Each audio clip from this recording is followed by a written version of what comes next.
Super commando ध्रुव महामानव कहानी की शुरुआत नॉर्थ पोल मिशन पर होती है, जहां एक भारतीय दल को एक डायनासोर खा जाता है। और ध्रुव जब डायनासोर का पता लगाने भारतीय दल का पता लगाने पहुंचता है, तो वहां पर उसका सामना डायनासोर से होता है। और डायनासोर को ध्रुव अपने कब्जे में ले लेता है, परंतु वो महामानव एक महामानव वहां आता है ध्रुव को, और वो ध्रुव को 2 दिन का समय देता है, और एक जो वर्ल्ड कप का फुटबॉल मैच फाइनल मैच हो रहा होता है वहां भेज देता है, और बोलता है 2 दिन के अंदर उसको सबको बिताना है। अब उसके आगे दोस्तों, ये मैंने कहानी का छोटा सा भाग बताया है। अगर आप कहानी का पूरा आनंद लेना चाहते हैं तो इसका आपको पहला भाग जरूर पढ़ना पड़ेगा, तभी आप कहानी का पूरा आनंद ले पाएंगे। ध्यान से सुनो मानव, मैं तुम्हें सिर्फ 2 दिन का समय देता हूँ। तुमको इन 2 दिनों के अंदर मुझे यह बताना है कि पृथ्वीवासी क्या चाहते हैं, मुझसे सहयोग या अपनी मौत। इसी वक्त इटली के विशाल मैदान में विश्व कप फुटबॉल का फाइनल मैच खेला जा रहा था, जिसके स्टेडियम में उपस्थित लाखों दर्शकों के अलावा पूरा विश्व उस विश्व मैच को देख रहा था। और तभी उनका रोमांच फीका पड़ गया। उन्होंने ऐसा चीज देखा जिसके सामने फुटबॉल का रोमांच भी फीका था। और ध्रुव की एक आवाज गूंजी, विश्व भर के मेरे भाइयों और बहनों, मैं भारत देश का एक वासी कमांडो ध्रुव हूँ। मुझे आप सबको यह सूचना देने के लिए भेजा गया है, जिस पर हमारी प्यारी पृथ्वी का जीना या मरना निर्भर करता है। और ध्रुव की पूरी बात सुनते ही पूरी दुनिया हरकत में आ गई।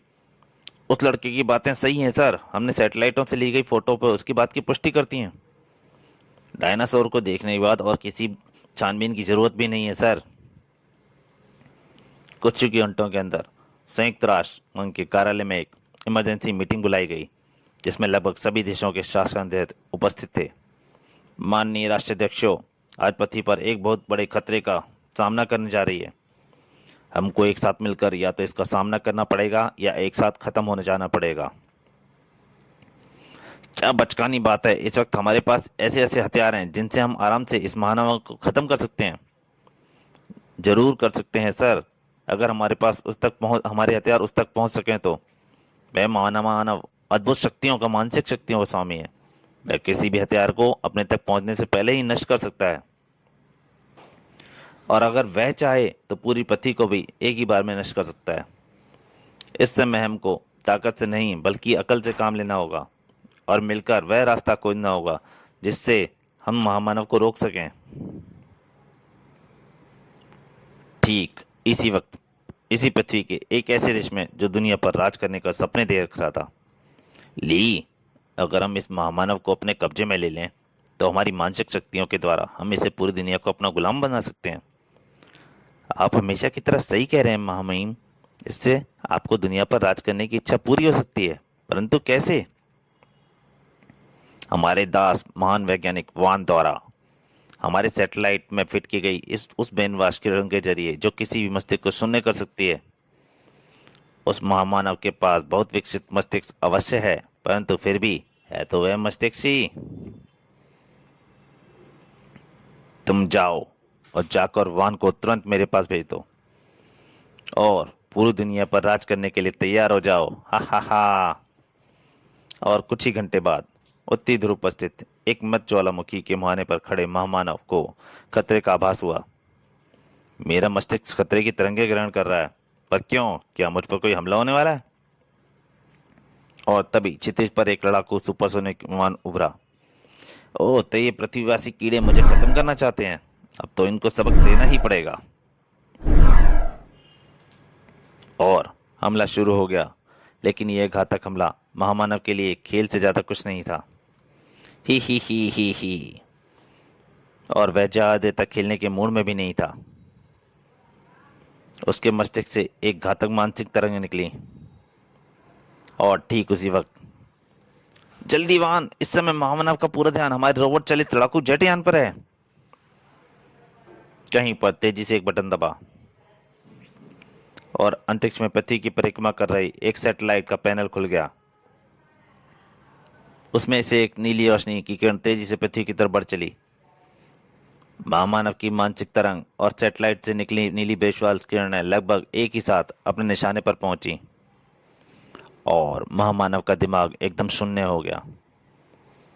ठीक उसी वक्त एक हेलीकॉप्टर बर्फ की ठंडी सतह पर उतरा और 2 मिनट बाद जब हेलीकॉप्टर दक्षिण की तरफ उड़ा तो महामानव का शरीर उसमें मौजूद था। और दूसरी तरफ, लेकिन हमको कोई भी कारगर योजना बनाने के लिए यह वक्त चाहिए। हमारी योजना फेल हो गई तो हमको दूसरा मौका नहीं मिलेगा। ध्रुव और अन्य लोग मीटिंग में व्यस्त थे। अगर ऐसा है तो मुझको महामानव से मानसिक संपर्क करके और समय मांगना होगा। तभी अचानक, सर सर, महामानव का अपहरण हो गया है। क्या? कैसे? हमारी सैटेलाइटों ने पूरी घटना की फोटो खींच लिया है सर, ये देखिए। पूरी रील देखने के बाद इन जहाज़ों पर ऐसा कोई निशान नहीं है जिससे यह स्पष्ट हो सके कि ये किस देश के हैं। अब हम इंतजार के अलावा और कुछ भी नहीं कर सकते। महामानव का जिसने भी अपहरण किया है सर, उसने बहुत बड़ी गलती की है। महामानव को बांध कर रख पाना असंभव है। लेकिन इस अपहरण को देखकर मुझको वह आइडिया आ रहा है जिससे इस महामानव को रोका जा सकता है। और कहीं दूर महामानव एक खतरनाक हथियार बनने जा रहा था। यह होश में तो नहीं आ जाएगा ना वान? नहीं महामहीम, महामहीम, हमने इसको ब्रेन वॉश किरण की जो मात्रा दी है उससे तो एक पूरे शहर को जिंदगी भर के लिए ब्रेन वॉश किया जा सकता है। और फिर ये स्पेशल हार्मोन्स इसके दिमाग में प्रविष्ट होने के बाद इसका अपने दिमाग पर कोई वश नहीं रहेगा। इसके बाद यह महामानव सिर्फ आपका ही आदेश मानेगा महामहीम। ही सच? तो जल्दी लगाओ, देर क्यों कर रहे हो? लेकिन वान को महामानव की मानसिक शक्तियों का कतई अंदाज नहीं था, क्योंकि महामानव का मस्तिष्क जाग रहा था और उसको पूरी स्थिति समझ में क्षण भर भी नहीं लगा। ओह, तो इन मानवों ने मुझे किसी प्रकार अचेत करके बंदी बना लिया है। और फिर कमरे में तूफान फट पड़ा। वान का इंजेक्शन वाला हाथ कंधे से उखड़कर दूर जा गिरा। अब तानाशाह की बारी थी। मानसिक तरंगों के एक हल्के से वार से महामानव का महामहीम तानाशाह का शरीर आग की लपटों में घिर गया। महामानव को बांधने वाले स्टील के मजबूत पट्टे कब्जे कच्चे धागे की तरह टूट गए। महामानव कमरे से बाहर निकला। अब तक उसका क्रोध भड़क चुका था और अब उसको रोक पाना असंभव था। इमारत से बाहर निकलकर खुद महामानव ने अपना पहला निशाना इमारत को ही बनाया। और इससे पहले कि इमारत का मलबा पूरी तरह से गिर पाता, महामानव ने ऊपर की तरफ देखा और पृथ्वी की परिक्रमा कर रहा उपग्रह उसके ब्रेनवॉश यंत्र सहित चूर चूर हो गया। परंतु महामानव का क्रोध अभी शांत नहीं हुआ था। इन मानव कीड़ों को ऐसा सबक देना चाहिए जिससे ये मुझ पर दोबारा हमला करने का साहस ना कर सकें। महामानव के हाथ हवा में उठे और देखते ही देखते आसमान का रंग काला हो गया। उसमें से एक भयंकर बवंडर नीचे धरती पर उतरा और निर्दोष नागरिकों पर कहर बनकर टूट पड़ा। इमारतें ताश के पत्तों की तरह ध्वस्त होने लगीं। ट्रकों जैसे भारी वाहन भी कागज की तरह, हवाई जहाजों की तरह हवा में उड़ने लगे। समुद्र से उठती 100 फुट ऊंची लहरों ने तटवर्ती इलाकों में तांडव मचा दिया। ओह, एकदम से गर्मी हो गई है। मेरा मस्तिष्क धीरे धीरे सुन्न हो रहा है। मुझको ठंडक चाहिए, ठंडक ठंडक, हा हा हा हा हा। और एकाएक आसमान की रंगत सफेद हो गई। धुंध की परतों के अंदर से बर्फ के गोले गिरने शुरू हो गए। बवंडर से बेघर हुए नागरिक खून जमा देने वाली वैसे में ठंड से नीले पड़ने लगे। संयुक्त राष्ट्र में यह खबर पहुंचते देर नहीं लगी। आइए सर, हमने महामानव का पता लगा लिया है। सच? लेकिन उसने चारों तरफ तबाही फैला दी है सर। हमारी वीडियो स्क्रीन पर धूल और धुएं के अलावा कुछ भी नहीं दिख रहा है। और फिर ओह, वही हुआ जिसका मुझे डर था। महामानव को इस अपहरण ने इतना क्रोधित कर दिया है कि अब उसको विनाश के अलावा कुछ नहीं सूझ रहा। हमारे पास वक्त नहीं है सर। इस मुसीबत को अभी अगर ना रोका गया तो फिर कोई जिंदा नहीं बचेगा। मुझे तुरंत जाना होगा। महामानव के अपहरण से आइडिया लेकर तुमने जो प्लान बनाया है ध्रुव, वह है तो बहुत बढ़िया, लेकिन लेकिन क्या सर? लेकिन इसमें तुम्हारी जान को भी खतरा हो सकता है। अब हमारे पास और कोई फुल प्रूफ योजना बनाने का वक्त नहीं है। और फिर वहाँ अरबों जाने दांव पर लगी हों वहां पर मेरी एक जान की क्या कीमत है सर। और 5 मिनट बाद ध्रुव ने अपनी योजना पर अमल शुरू कर दिया। महामानव महामानव, यह विनाश रोक दो। मैं पृथ्वीवासियों का संदेश लेकर तुमसे मिलने आ रहा हूं। और वहां से हजारों किलोमीटर दूर विनाश फैला रहा महामानव एकाएक ठिठक गया। तुम तुरंत मुझे वहीं वहीं उतरो ध्रुव पर, उत्तरी ध्रुव पर स्थित मृत ज्वालामुखी के मुहाने पर मिलो।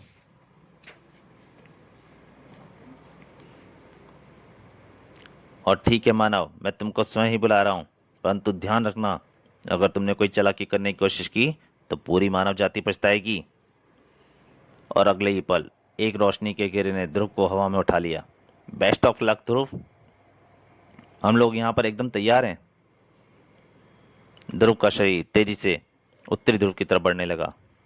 अगर मैं अपने दिमाग को एकदम शून्य रखूं तो महामानव मेरे विचार नहीं पढ़ पाएगा, वरना अगर उसने मेरे दिमाग को पढ़कर मेरी योजना जान ली तो वह सतर्क हो जाएगा।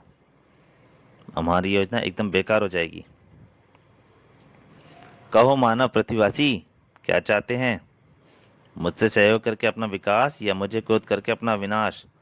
लेकिन लेकिन और यहीं ध्रुव से चूक हो गई। लेकिन मैं तुम्हारा दिमाग नहीं पढ़ पा रहा हूँ, क्योंकि तुम्हारा दिमाग एकदम विचार शून्य है। पर क्यों? यानी तुम मुझसे कुछ छुपाना चाहते हो? ध्रुव समझ गया गड़बड़ होने वाली है, वह आगे लपका। लेकिन महामानव सतर्क था। अगले ही क्षण ध्रुव का पूरा बदन जड़ हो गया। हा हा हा, इस वक्त तुम्हारा दिमाग और शरीर मेरे कब्जे में है बच्चे। अगर मैं चाहूं तो तुम्हारे मस्तिष्क को नष्ट करके तुमको एक पल में नष्ट कर सकता हूं, लेकिन मैं चाहता हूं कि तुम मानवों को अपनी योजना के कारण अपनी आंखों से मरते देखो। और अब मैं यह देखना चाहता हूं कि तुमने मुझे मारने के लिए क्या योजना बनाई है। और दूसरी तरफ सारा काम ध्रुव की योजना के अनुसार हो रहा था। समय हो गया है जनरल, मिसाइलें छोड़ो। एक बटन दबा और अलग अलग सैनिक अड्डों से 4 न्यूक्लियर मिसाइलें उत्तरी ध्रुव की तरफ लपकीं। मानवानों को तुरंत ही इस आने वाले खतरे का आभास हो गया। हा हा, तो तुम्हारी योजना मुझे मिसाइलों से खत्म करने की थी, क्यों? अब तुम मेरी योजना देखो। महामानव के सोचने भर की देर थी और मिसाइलों का कंट्रोल कर रहे जनरल का दिमाग शून्य हो गया। हालांकि यह कोई नहीं जान पाया। हा हा, एक काम पूरा हुआ, अब मिसाइलों की बारी है।